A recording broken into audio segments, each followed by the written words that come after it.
Ladies and gentlemen, in case you're not aware, it's another Wednesday night, which means we back. Another episode, Eagles Elite Podcast. So, you know, there's always something going on in the world of the Eagles. One of the most hated, loved, talked about teams in the NFL. Some people don't want to admit it, but it is. Let's be real. But, got a couple of previews we're going to be, well, excuse me, reviews we're going to be going through this week. Got a couple of guests for those teams just to hop on with us, kind of go through those games, their thoughts on what happened in those games. We're going to rock with that. We are also going to, of course, talk about updates, news, things like that, breaking news, all that happened in the world of the Eagles. And of course, offensive training camp preview. Some position battles I think we might end up touching on a little bit. A couple of little juicy things happened in the world of the Philadelphia Eagles. And guess what? Last month without football, I'm getting excited. So, before we go any further, a couple of people that we need kind of bring on today. Wyatt, what's up, man? Not too much, man. Training camp is here. The season is upon us. I'm ready to get into it. We got a lot to talk about. You already know. Eagles Diva, what it do? What it do, gang? Bird Gang family, we back. We're back for another week, and training camp started yesterday, so let's get it. Already. So speaking of that, updates. So I know you both have a lot of juicy things for us to talk about in regards to what's going on with the best team in the NFL, Philadelphia Eagles. So Wyatt, what you got for us? Yeah, I mean, with the first full practice today came some different news. We released tight end Dalton Keene and placed Devin Allen on the active/non-football injury list. As well, we brought back a familiar face and wide receiver Deon Cain, who's been busy since the last time we saw him. He's been playing in the USFL, and he actually was the MVP of the USFL championship game. He caught multiple touchdowns there, so they decided to bring him back. He is signed. And we also brought in N'Keal Harry from the Patriots for a tryout yesterday as well. No signing as of yet. I'm not even sure that it's going to be imminent at all. But we did bring a couple different players in yesterday to try out for the team. Nice, nice, nice. And of course, we have our first comment. Tonight, it's not Eagles Diva. She got beat out. Excuse me, not Eagles Diva, Philly. She got beat out. What's going on, Coach Dante? What up, Coach Dante. So yeah, a lot of things going on there.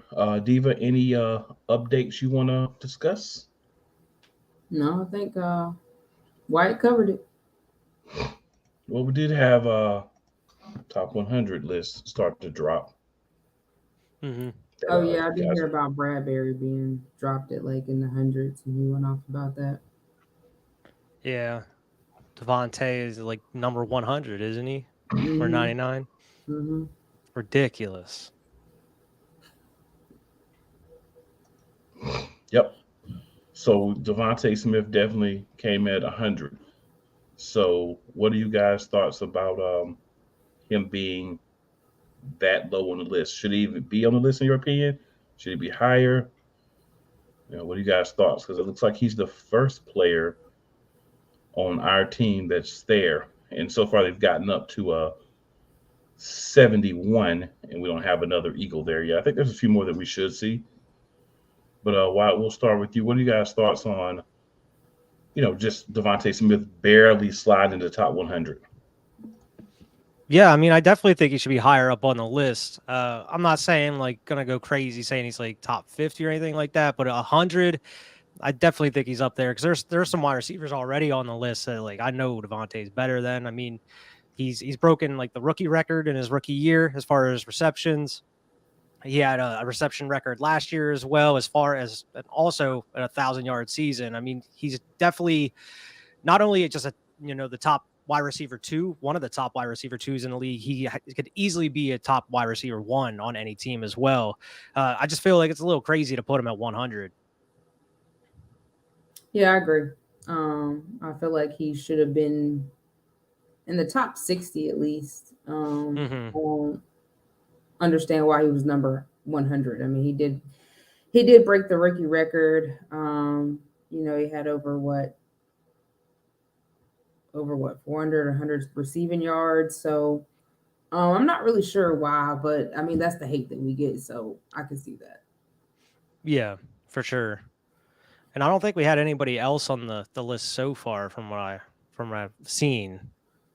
But I'm expecting to have at least a couple more players up there. So I think they're only down to like 70 now, I believe. Mm-hmm. Yep. So yeah, I just think that it comes from just the hate that we receive. That just goes to show you. Yeah, it's so weird.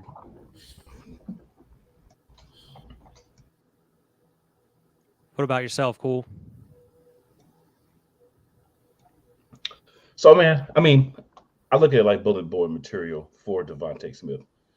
Keep in mind, this list is voted on by players. This is not coaches. This is not executives. This is players. So your fellow players are saying you're only the 100th best player in the NFL. So, hey, I look at it like another opportunity to go out and shut their mouth. I definitely think he should be higher. I mean, I don't have a problem with not being like top 50, right? Top 75, because you do have a lot of quality NFL players, and he's only been in the league a couple of years. He's gotten better from year one to year two. But 100, I mean, I just feel like he should be. To me, a reasonable spot would be, mid 80s, somewhere in that spot, maybe like 90. But it's all good because bulletin board. I do remember also hearing about Bradbury and him saying like, oh, he was very upset because he didn't, get higher or he didn't make the top 100 according to, what's come out so far. This hasn't been revealed. So, but my thing is for guys who feel snubbed, and this on any team, but especially Eagles, we always say no one likes us and we don't care, but it can still be motivation. So if you're not going to put Devontae Smith higher, you're just going to barely put him in at 100, after the year he had last year. It's good. Show him like, hey, you want to only give me 100? I'm gonna make you give me 70 next year. I'm gonna climb up the list. That's all it is. We should see guys like Hassan Reddick, Jalen Hurts, AJ Brown, Jason Kelsey, and others on this list. So we'll see how many of those guys actually make this list. But there should be at least about 5 or 6 other Eagles on this list.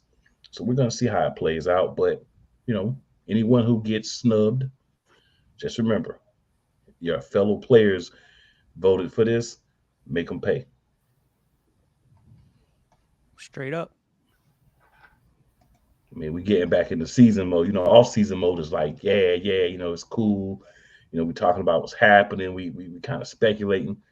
But just so y'all know, we get into regular season mode now. Regular season mode's a little different. It's a little more brutal right here when the season starts. Y'all remember how we felt about our defensive coordinator last year. I'm not even calling that dude's name no more.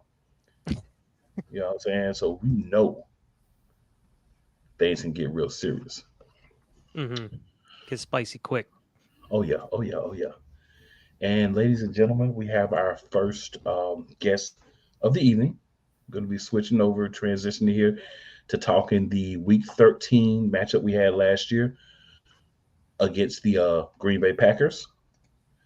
And we're going to bring on Alex, who is a fervent Packers fan. Alex, what's going on, man? How's it going, man? How you doing? Doing well, man. Glad to have you on the show. Thank you. I appreciate it. Definitely. I hope everyone's doing well. Absolutely, man. We're just ready to talk a little Green Bay, Philadelphia, Week 13 from last season. So, Alex, as our guest, man, start us off, man. Talk to us about your thoughts about this matchup. The matchup, I mean, I didn't really like it heading into the game. We were 3-8, or we were 4-7 at the time. I mean, we're not playing good. Our running game was starting to pick up a little bit more, which was great, but we didn't see the Christian Watson that we saw at the end of the season. Dobbs had all of a sudden just stopped production. He ended up becoming one of our worst receivers at the end of the year, where he started off super hot and then just disappeared for us. But our defense in that game, coming into that game, was starting to pick up. It found its pace. Quay Walker, man, was chasing A.J. Hawk's franchise record of most tackles by a rookie. So that was impressive for us. I'm really happy for that. think overall, if we would have stopped the run game by Philadelphia, I think we had a little bit of a better chance there, but just unfortunately did not happen. Fair enough. All right, Diva, what are your thoughts? I mean, it was a pretty good game. I think that it was close because the defense played horrible a few times during the game. But overall, it was a good game. Still, Jalen Hurts had 157 rushing yards. Crazy. And Miles Sanders had 143, so he had more than Miles Sanders, and I think that's just absurd.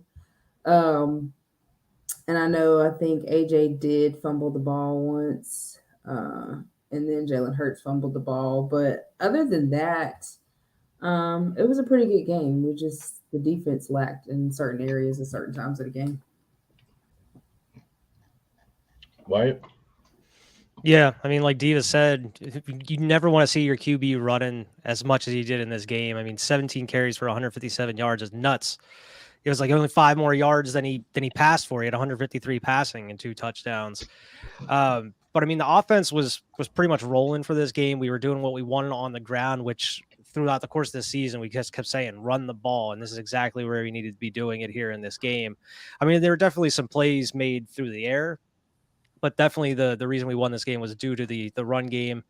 And man, that defense, like Diva was saying, they were doing everything in their power to kind of give the game away to them for the most part. And especially like once Jordan Love came in, it seemed like they kind of relaxed a little bit, leaving the middle of the field wide open, not tackling people. But I mean, they were having trouble tackling guys all season up to this point. And, coming off those last 2 games we talked about last week with Washington and the Colts, this was kind of a get right game for us a little bit, and they were able to pull it off, but it was way closer than it should have been, I feel like. Yeah, from the Eagles side, you look at sacks and interceptions. That to me kind of helps tell the story defensively. We gave up 33 points. We had Hassan Reddick had half a sack. Brandon Graham had half a sack. And the other sacks we had, Josh Sweat had 1, Richard Cox had 1. So it's not a lot of sacks. It's another reason why we gave up 33 points. We did have 2 interceptions. Reed Blankenship got his first interception as a NFL player, and Josiah Scott got an interception.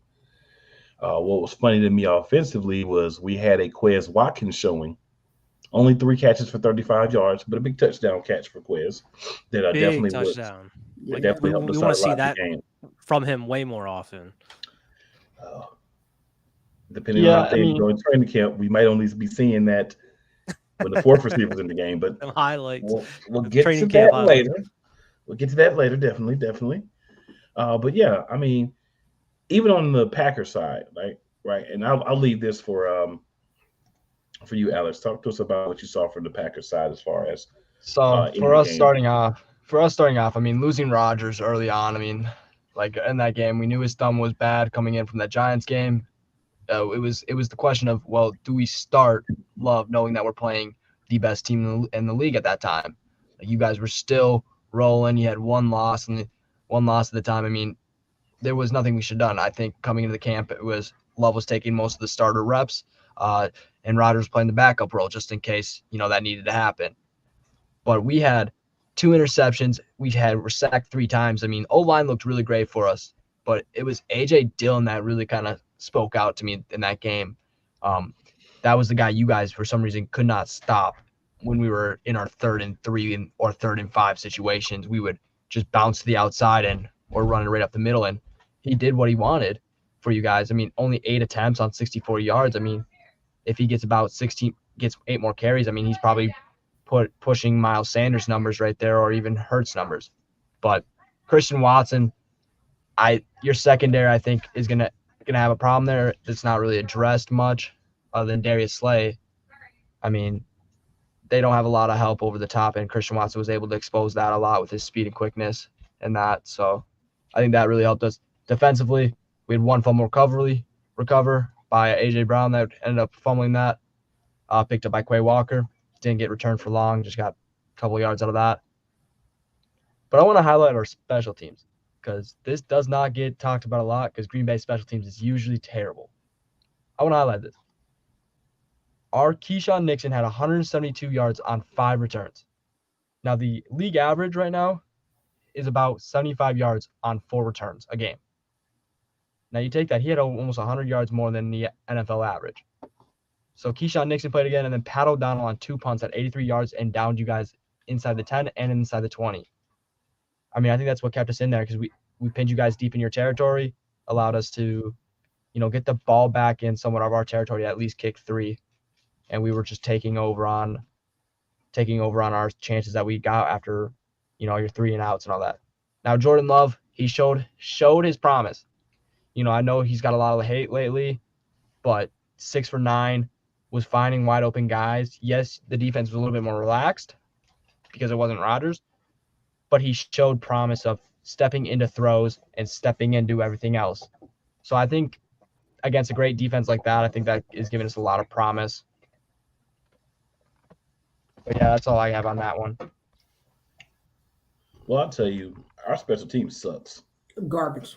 So if you're going to have a Garbage, great yeah. special team game, it's against us. Our special team sucked. Every game we played last year. I don't know how that coach still has a job. I don't I don't know. know how like 2/3 of those I don't guys are still on either. the team that played on special teams last year. Our Yeah. special teams was trash, terrible. horrendous, garbage, terrible.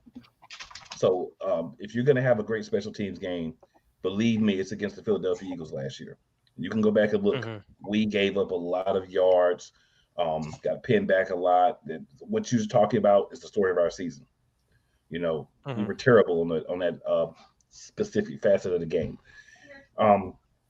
But it is your job to take advantage of it, right? I mean, your coaching staff clearly saw, hey, these guys suck at special teams. Let's take advantage there. And I mean, it did work out. We didn't quite close things out and win the game, but you hung in there because, again, our special team sucked and our defensive coordinator played 5 yards off of everybody and just said, hey, anything you want underneath, you can have. It doesn't matter if it's 3rd and 3. We're going to give you 5 yards anyway. We don't worry about that. So a couple of things that, we've had some issues with all season, but hey, fresh day. We can woosah. I've got my calming waterfall candle on when I think about him. So I'm good to go. But But it shows you also how good Rodgers is and how flawed the secondary was for us too, because with that bum hand that he had, he was still, finding guys wide open. It looked like he was just floating the ball to him. Like he made it look so easy, even with, having a bad hand that game. even He's still Jordan making Love came electric in. plays. That just goes to show you how garbage G-Man was, because even with Love coming in, he still didn't adjust at all. Yeah. Adjustments. It looked worse with Jordan Love. He Right, sure so we didn't have a adjust to the run Facebook game. We don't know user. that. Yeah. We can't tell who you are, but definitely giving the Eagles. So appreciate that as well. It was a daunting game to watch if you're an Eagles fan, because we should have been a lot better than Green Bay. And I'm not saying we should have shut out Green Bay or Green Bay shouldn't have had any points or anything. And there she is, finally. Philly. Philly, what's going on? We got to look for you in the chat, Philly. But it's just crazy because execution is poor, right? This is something that's kind of been a theme throughout the year, execution, especially on the defensive side of the ball. Playing back too much. This is a game we didn't have Jordan Davis or CJ GJ, so those were some of the reasons why some of these things happened. But you got to have a next man up mentality, right? We didn't have someone to really replace what Jordan Davis brought, just being a big guy as of last season that could clog space, make it difficult for guys to, run up the middle, would have helped neutralize A.J. Dillon, which we didn't do a good job of. And again, while he was out, running theme. Teams were able to get one of their backs off. The other backs, not so much, but they were always able to get one back. It wasn't always the starter, but one back was always able to have a good game against us.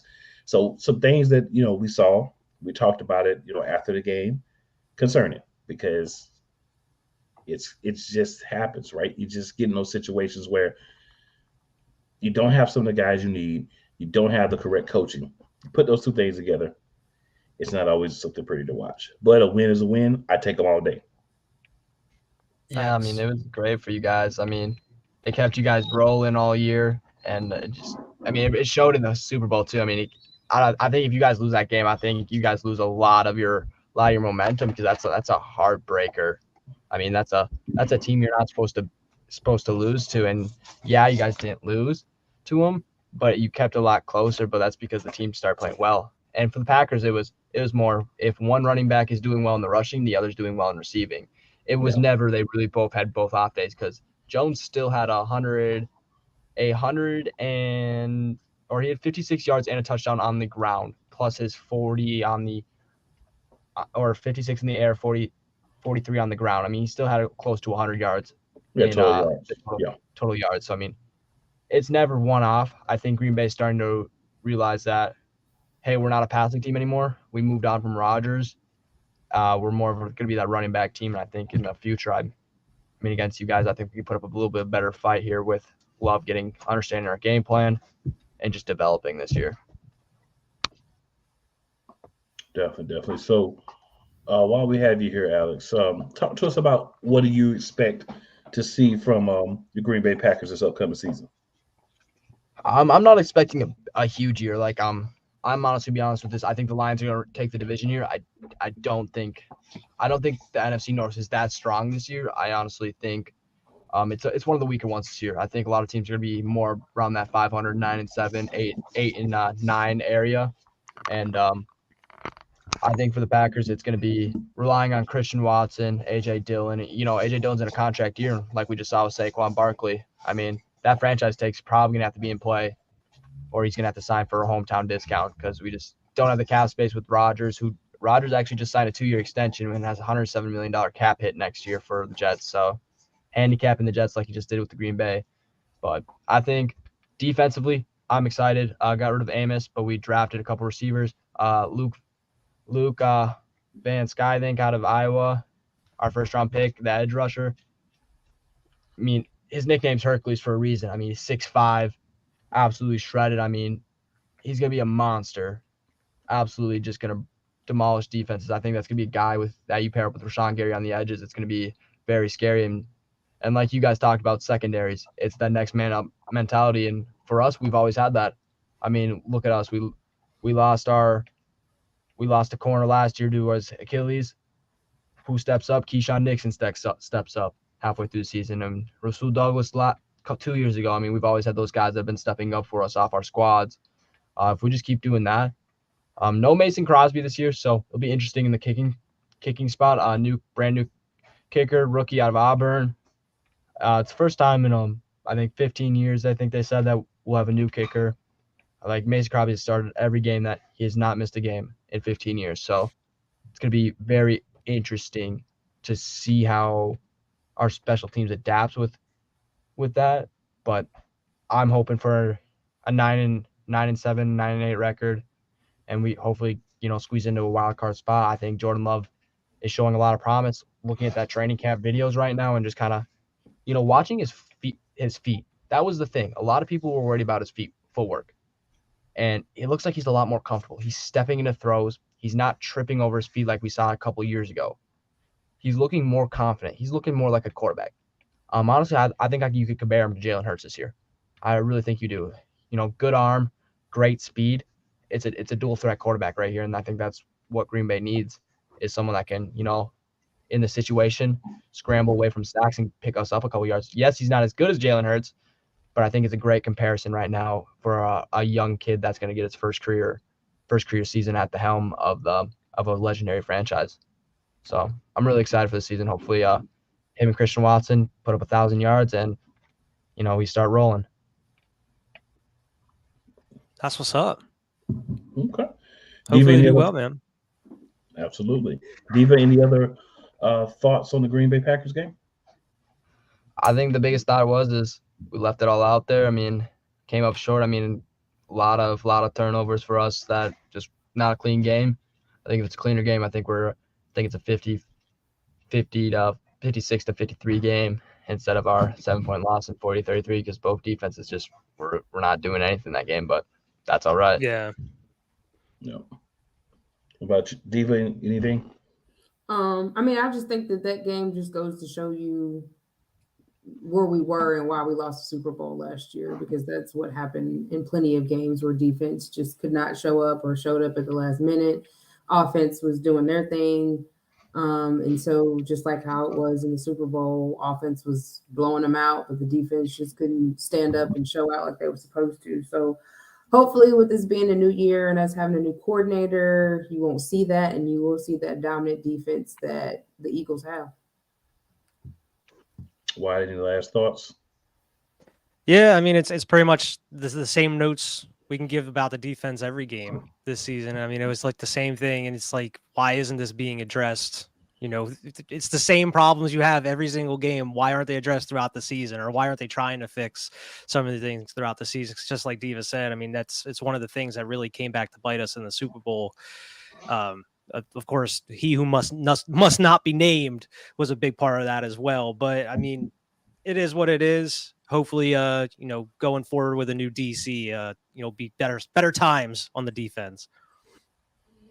Absolutely, absolutely. So, Alex, appreciate you hopping on and talking the game with us. Just tell everybody where they can find you, man. I appreciate you guys. You guys can find me on Coolest Show once the regular season starts. It's kind of where I hang out. I talk a little bit of Vikings and I talk a little bit of Packers. I mean, I'm there almost every week, and I love football, man. So, catch me on any show that's really talking sports. I'm there. So thank you guys and have a great night. You too, man.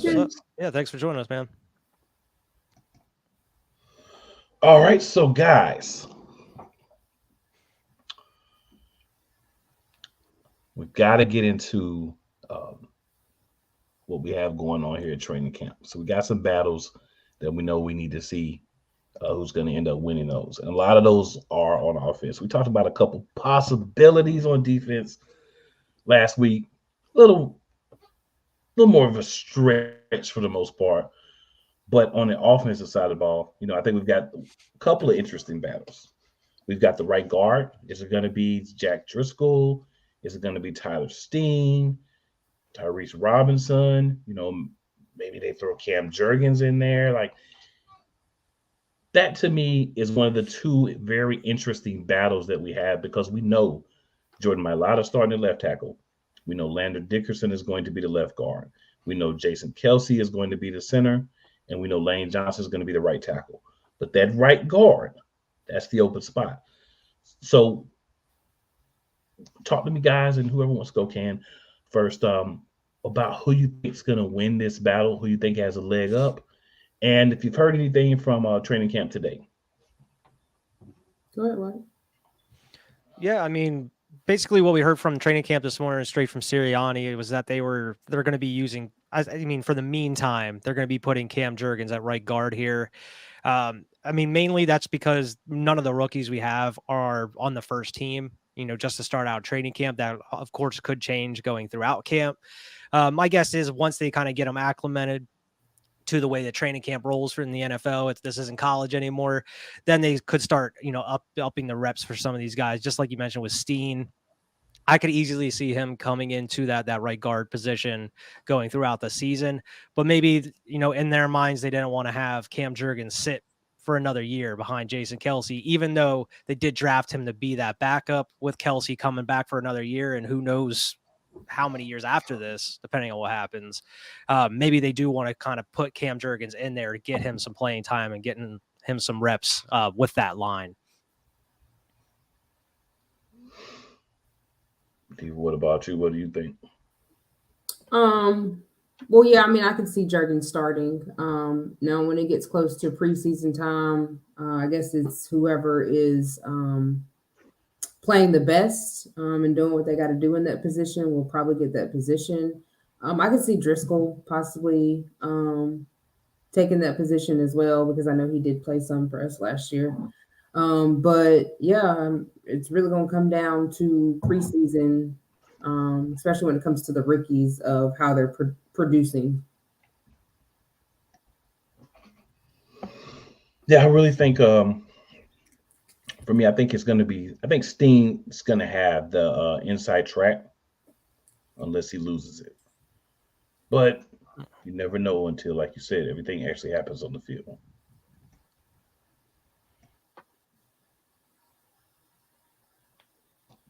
And also, a couple of comments here. Want to go ahead and highlight. So Philly tells us sorry, crazy night. It's all good, Philly. As long as you're here.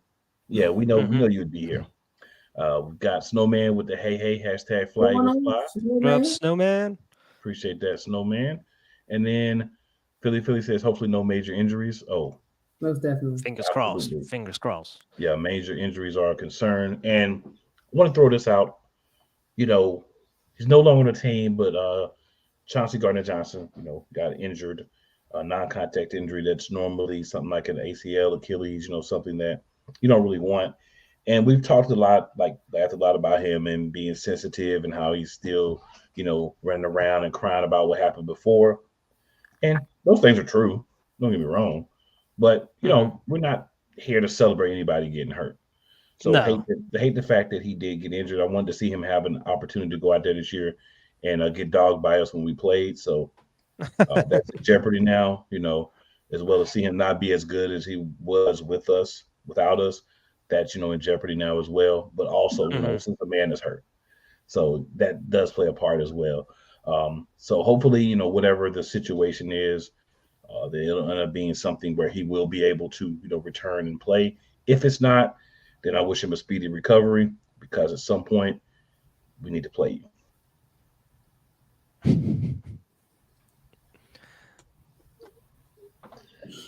I agree. But I still don't think Mhm. he's gonna be what he was with the Eagles. I mean, he was all right in New Orleans, but there was a reason why they wouldn't give him the money that he wanted to. So I mean, we tried to give it to him. He didn't want it, and his agent fumbled the bag. So I don't know. All I say is karma. You just keep talking. It's money funny. He was talking like 2 days ago, and Just man chirping, down. chirping, chirping, Straight up. chirping, chirping, chirping. Straight up. I Man mean, down. yeah, I mean, nobody wants to see a player get injured like that, but I mean, I think he's definitely a talented player. I'm not sure if, no matter where he's going to be if he's going to be as good as he was with us. I feel like that's also a huge product of the system that he was in and how dominant that defensive line was that was helping out that secondary. So, I mean, it's going to be hard to go into each season doing what he did for us. So, I mean, good luck to him. Hopefully he comes back. I don't want to see him like sitting out a season or anything like that, but I mean, keep our name out your mouth when you come back though. Yeah. There's gonna be another man down. Yeah. And with that being said, so we've got, I think, the second or maybe 1B biggest battle in training camp. Right now, the contestants are Olamide Zaccheaus and Quez Watkins for the slot receiver. Mm-hmm. Could we see someone else, maybe possibly insert themselves into that? Maybe we sign a guy like N'Keal Harry and the team says, throw him in there and see what he can do in that third slot as well, right? You never know. Mm-hmm. But as we have it now between Quez Watkins and Olamide Zaccheaus, do you guys think this is going to be a deep battle into training camp, or you think early on we'll kind of get an idea of who is going to be the guy that has the upper hand, or do you guys think this is just it's a free for all, whichever one you guys goes out and claims it, that's who gets it? So I think right now Nick is gonna stick with Quez. That's what I'm Yeah. hearing. He's really gonna stick with him right now, unless Olamia comes out just balling out of his mind. I think we might be stuck with Quez.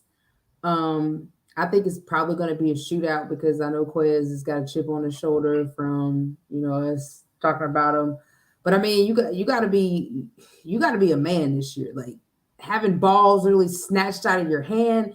Now we can't have that. Like if you can't do better than that and learn how to take control of the ball when you fall and if you're gonna try to get back, you got to make sure you secure the ball when you're back up on your feet. And if you don't know how to do those things and catch important plays, like even if Jalen overthrows, you got to go get it. Go and get it, stretch out, do whatever you got to do. If you're not going to do those things, then I think Zaccheaus is really going to take your spot, bro. I know a lot of people still want Quez and I'm being saying, oh, what about Quez? I don't see it. I just don't, unless Quez learn how to secure the ball and man up and get some strength so people ain't literally jerking the ball out of his hands. I don't see it, but you never know. Only got one thing to say to you, Diva. Woo!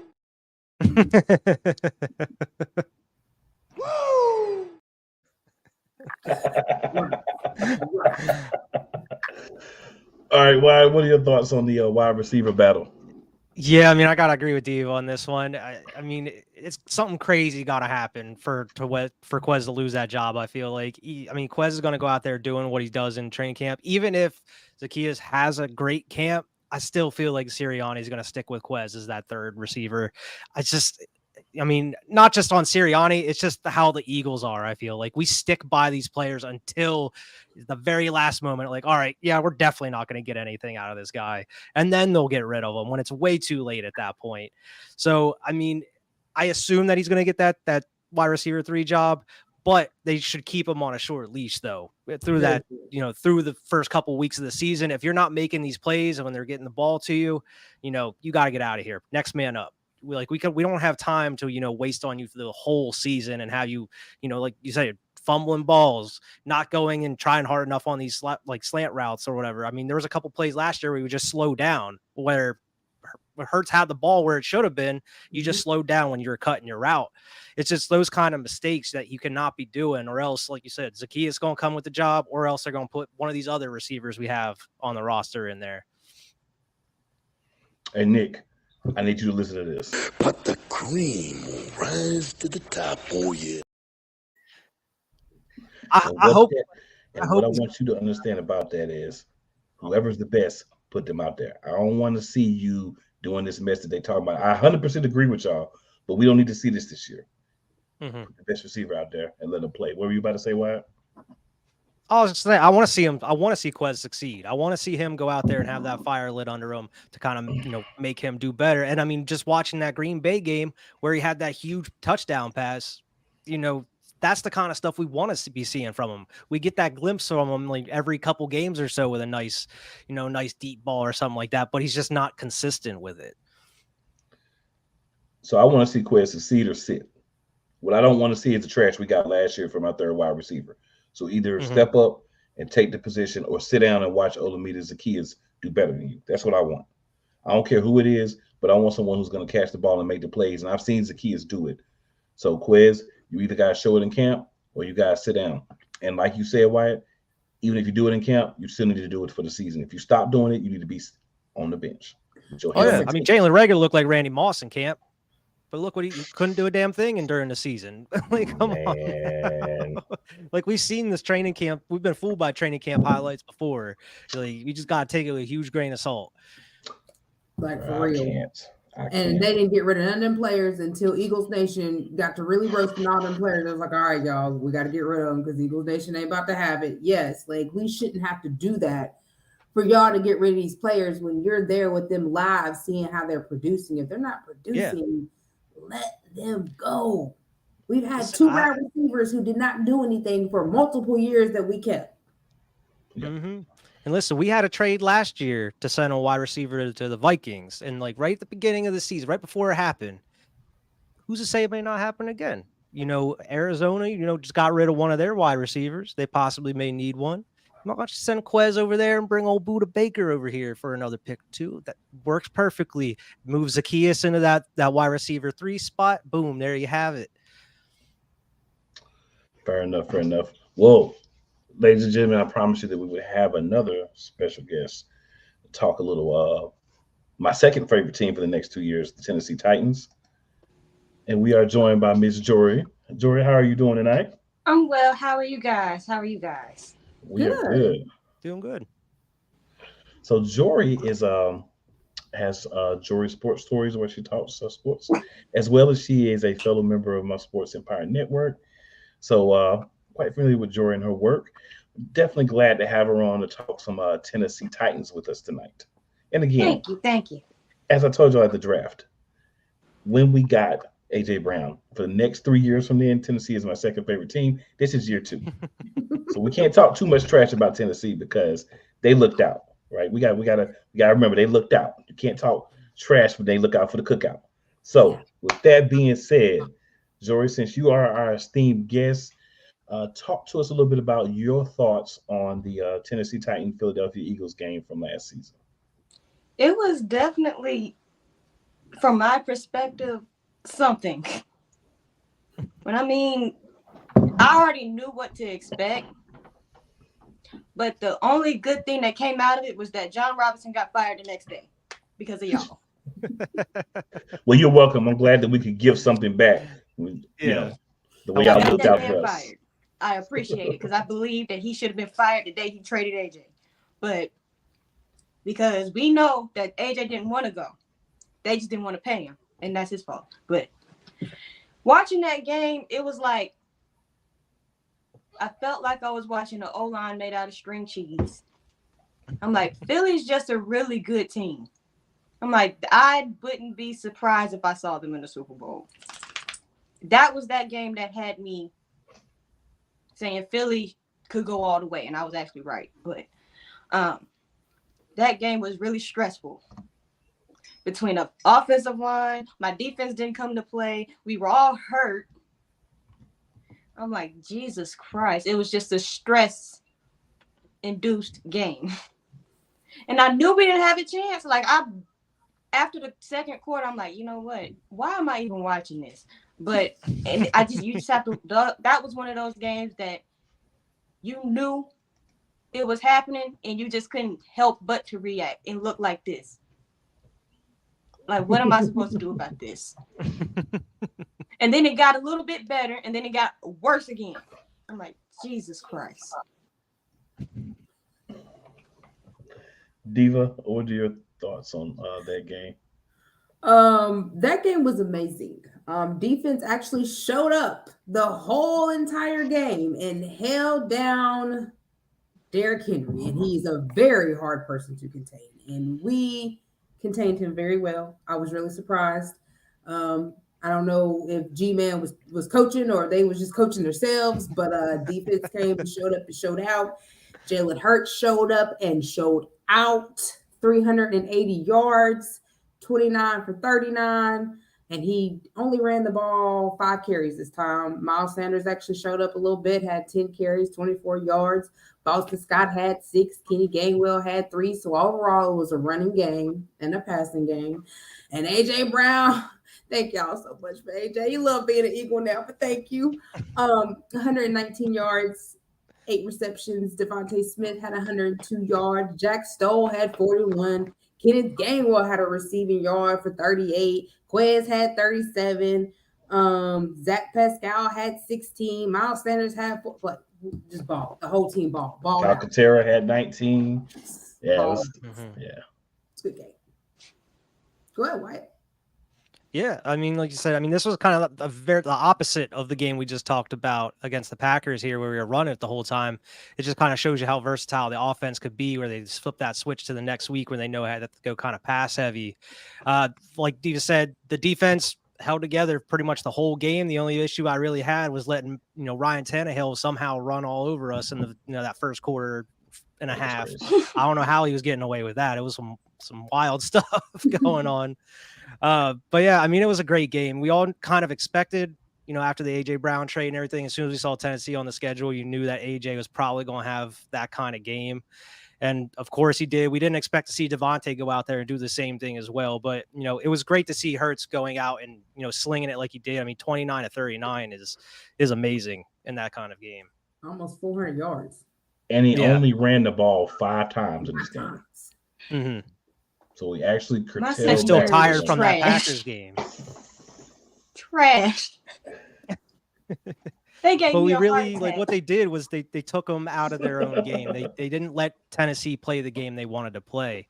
And like Diva said, I was as surprised as anybody. We were all surprised we were stopping Derrick Henry like we were. We expected him to get his 100, like he was getting damn near every game. Yeah, I mean, Nakobe Dean got some action in this game, so that was a big thing for me. He's a guy that we're going to depend on a lot this year. He's the play caller from what we've seen so far. He's the one with the green dot on his helmet, so he's the play caller for the defense. So him getting some time was very important. Anytime we can get guys like Josiah Scott out there to get a little time, Blankenship, these are guys that are part of our future, whether as a starter, whether as a backup. So seeing them get some time on the field during this game was very important because it allows them to get that playing time. Tennessee, Jory, it's going to be better this year. I know it's I believe it's going to be better for y'all this For year. real. But It'll be way better this year because I actually have a wide receiver instead of a whole bunch of guys that should be playing at Walmart. But that's neither here nor there. When I tell you my receivers could not separate for nothing. I mean, they had selective catching skills all that whole year. That's why when we played y'all, I'm like, I hope they fire this man right after. I'm like, Monday morning, he was out of there. I'm like, thank God. Thank God. now Concool, I really like from your team. I picked him to be a breakout player this year as a guy's a second-year player, a radio show. So I think a Concool is really talented as a pass catcher. Was pretty solid blocker as a tight end as well. Young guy, him. And I think the problem for me watching you guys, Traylon Burks was not prepared to be your best receiver last year. Mm-mm. And they tried to put him in that role. They tried to basically say, oh, he's A.J. Brown. No, he's not A.J. Brown. Now, physically, he might have some similar characteristics, similar size, run similar shuttle numbers and things like that. But he doesn't have that experience yet. He doesn't have other guys around him to help him, and he hadn't got that NFL confidence yet. So I think that was a bad decision. I mean, obviously some questions with you guys still at the quarterback position as well. So, Jory, you're a fan. I know you're watching. I know you are inside. I know you get the information. What is happening at quarterback? See, what's happening is that Ryan Tannehill's on the last year of his contract. Mm-hmm. But with the move to go get DeAndre Hopkins, he's going to be the starter. So anybody else that's spreading out misinformation is lying.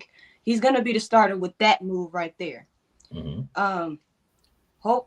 Just this today I read that Mike Vrabel said that Malik Willis has made leaps and bounds. So I was like, it's kind of favorable. I'm not too high on Will Levis.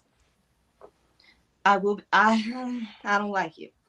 But if they can make Will Levis work, it'll work. I'm not the football person. I just know what I've seen in Kentucky, wherever he played at. And I'm like, this is a football quarterback? Good Lord. All right. But with Ryan Tannehill is going to be the starter. Malik Willis has made leaps and bounds. I've seen that. So he's going to be number 2. And if all else fails, trot out Mr. Levis. I feel like if he's going to start at any point this year, that means all the wheels will fell off. And I don't expect that happening. I think Tannehill should start. I've personally always been a fan of Tannehill. When he was in Miami, I thought he did really well in Miami. And when he got hurt, it's like Miami just turned their back on him. So I've always kind of been a fan of Tannehill, and I think that definitely he should start with DeAndre Hopkins. Coming in. Absolutely. You got good coaching too with Vrabel. People hate Tannehill. There's the only reason why people don't like Tannehill is that Cincinnati game. I don't know why. I've always liked Tannehill. That game right there. It was the Cincinnati game where he threw 3 picks. Well, who don't throw? Everybody throws picks. That's my thing. I'm like, you can't sit here and tell me this man is trash if you're looking at the stats where he's borderline top 12, top 10 maybe, depending on how you look at it. If you look at his stats, he's excellent with play action pass. He's mobile. He can run. He can use his legs. Right. So I'm like, why are you calling this man trash? And he's had pretty much a high 90 QBR for the past 4 years. And he had really good numbers in Miami before he got hurt. Exactly.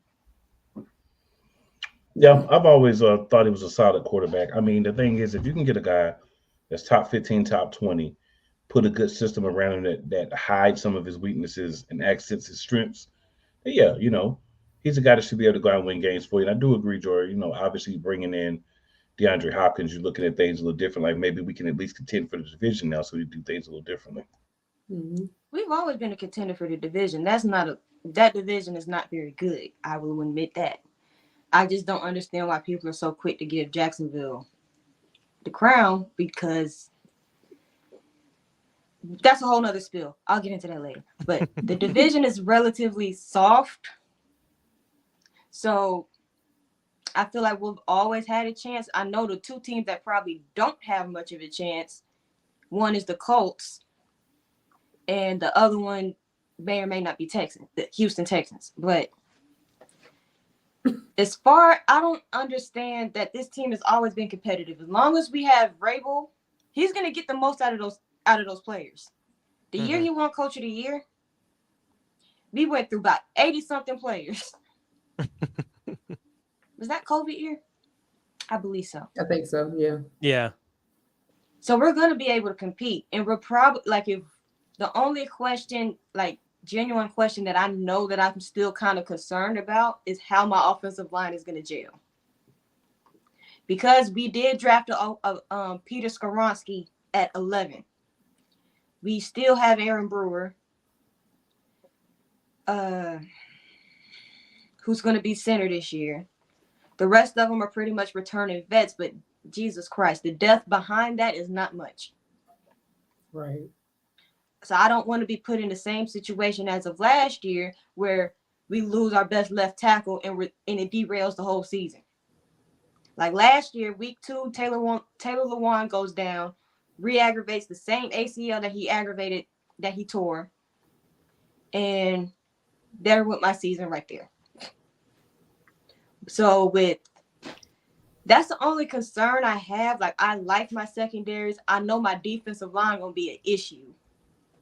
Thinking about Jeffrey Simmons, Harold Landry's coming back, Danico Autry. We got Arden Key, some good linebackers. My defensive unit is going to be solid. My biggest concern is the offensive line at this point. Yeah, you always need depth on line. That's something we've always, tried to build on. So, you got to first get the right starting group, and then you can build the guys behind them. But I definitely do think Titans are a team that are going to be headed in a better direction. So, Jory, one more question I have, and I don't know if you guys have a question, but one other question I have. Do you think Malik Willis is going to actually make this team? And do you think he's going to end up being your quarterback of the future, or are you more confident in Will Levis? That's asking me the better of two evils. It is. From what I've seen from Malik, I like him a lot more. He's more decisive about his decision. Yeah, he's more decisive when it comes to decision making, his presence in the pocket. You can tell he's actually been working during the offseason to improve. I believe that if Malik, I honestly don't know. I feel like, because I don't like Will Levis at all. I don't like him at all. I hated the pick. I turned my TV off when I saw that pick. I'm like, I'm good for the rest of the night. So, like I said, I take the fact that Tennessee's my second favorite team for this year, next season, very seriously. So when they made that pick, I was like, why Tennessee? Why? Yeah. Mm-hmm. But the thing is, we were originally going to try to. I know this for a fact. We were going to try to trade up to 3 to get Stroud, but Houston does Houston things. But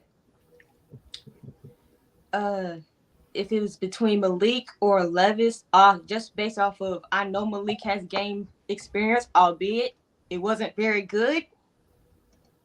He has game experience. I am more comfortable with him using his legs and his arm now because I've seen it.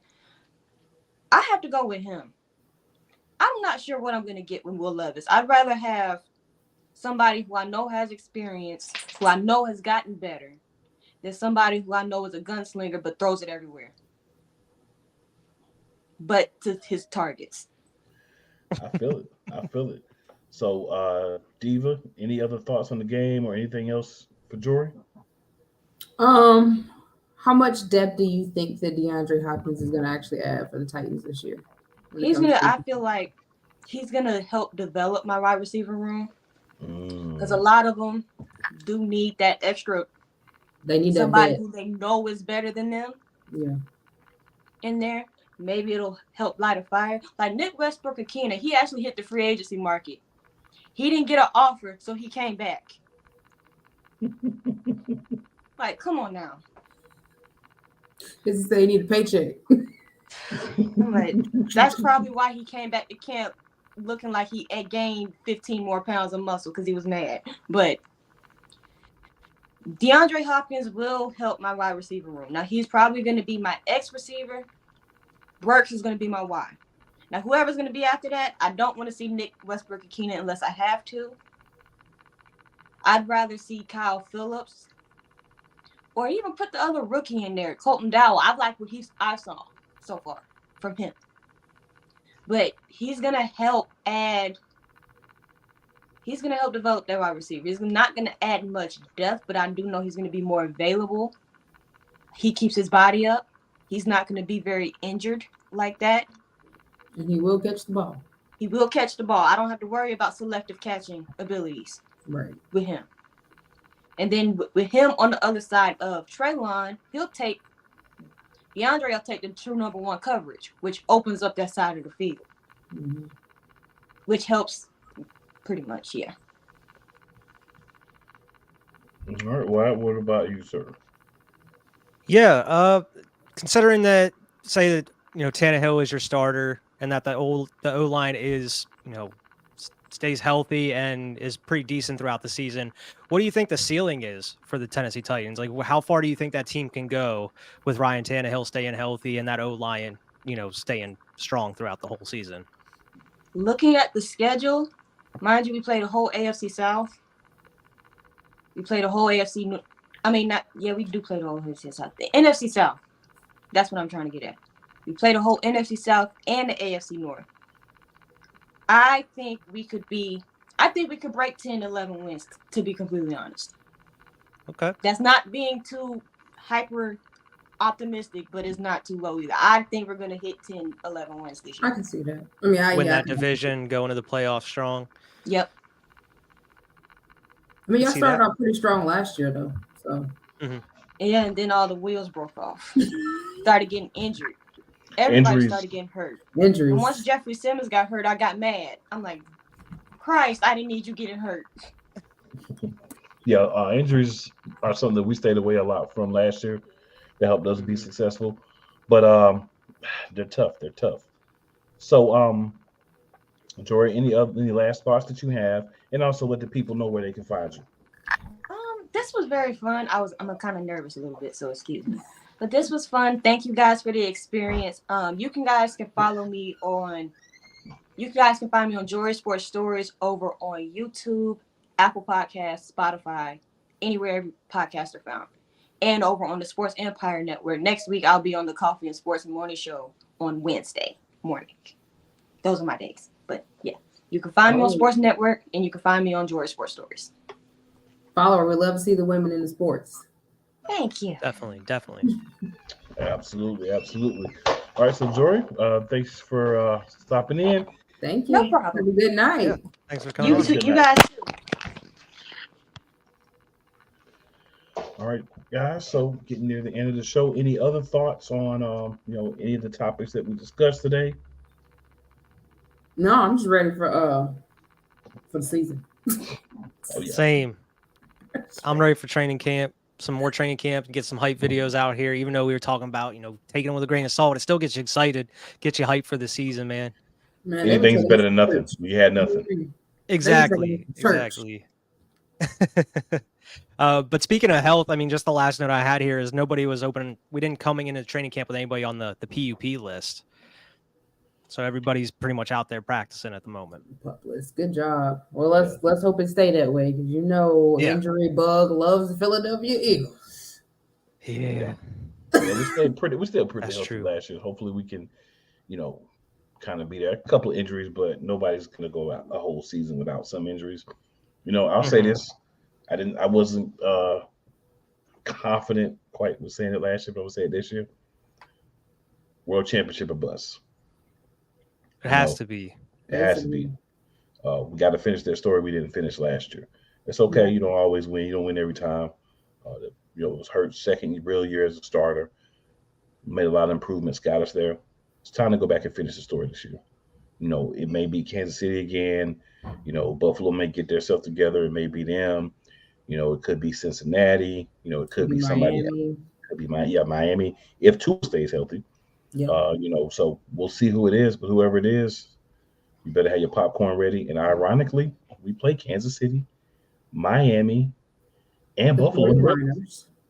So these are teams that we're going to have played, win or lose throughout the season. So we'll have some firsthand knowledge So that's going to be the good side. The bad side is we got to play them in the regular season. So it's going to be harder to repeat the amount of wins that we had last year. I don't think we'll be able to coast at the end of the year this year. I think this is we got to play through week 17 to win the division and try to get that number 1 seed. I mean, we can win without it, but if you can get it, why not have it? That's, how I look at it. Yeah. It's going to be definitely a tougher season than it was last year here for us. We're going to have to work for that division and, fight for hopefully get that number 1 seed. That way we make sure the playoffs run through Philly like it did last year. Absolutely. Absolutely. So we got another comment here, guys. So let me, of course, Philly signing off, ready for my birds. See y'all next week. Definitely Philly, definitely. So just want to shout everybody out. Of course, shout out our Shady Sports Network, who's also broadcasting the show, our partner. Want to go ahead and throw a little something out for them to get you guys a little affiliated with them. And we'll be back with our last thoughts. This is Brett, and you're watching Shady Sports Network. Tune in, hit that like button. You might wonder, what do these guys do? Player signing announcements. I never in a million years thought you would actually come on to break this news. So without further ado, go ahead and tell everybody what happened today. Yeah, man. I just had a workout with the Cincinnati Bengals. Signing me right out. Without further ado, I'd like to announce that, I'll be taking my talents to Salina Liberty. This just in, the Major League of Football is reportedly collapsing, unable to pay hotel room bills, with players being kicked out of their rooms and hotel managers asking them to leave voluntarily without issue.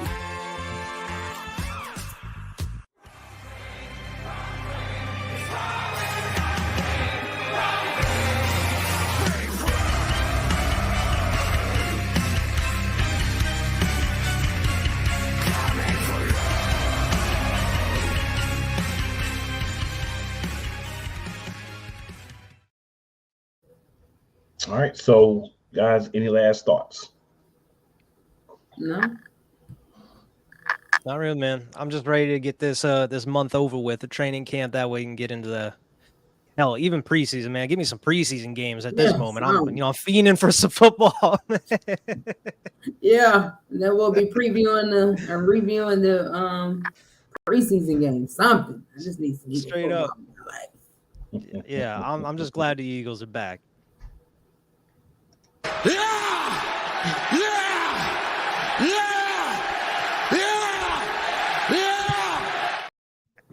That's how I felt watching them coming out the training camp this morning in those videos, man. I was like, it's finally here. Yeah, what do you say? Absolutely. So, with that being said, just make sure you're tuning in with us next week live. Share the show, subscribe if you haven't already. We're going to be bringing out some new things. So I'm going to go ahead and announce it here. I'm going to be putting it out to some other avenues as well. But what we're going to be doing this season is trying to get female Eagles fans hop on, do an episode with us every week this season. Give you a chance to talk about the team, give us some fresh perspectives on the team, some different looks at the team, and also give some of our females in the fan base an opportunity to come on and kind of, give their take on what's happening with the team. So definitely hope we can, make that happen every week, working on it. But it's something we're striving to do here on the Eagles Elite podcast. And, we got 2-a-days next week again. We're doing 2 reviews. We got to get through the rest of the regular season and the playoffs and that wretched game at the end of the year. So we'll be doing that again next week. Hopefully we'll be able to have some guys come on and discuss the 2 teams that we have next week. Of course, training camp news, updates, who's cut, anybody's been brought in, any signings, anybody on the practice squad, whatever's happening, this is one of your places. And if you want to interact, this is your place for Philadelphia Eagles. With that being said, we'll see you guys next week. A couple of things we do every week. Fly Eagles Fly. Hashtag be elite. And also, tell 2 of your friends and 4 of your enemies, because just because they don't like you doesn't mean they won't like us. Holler at us next week.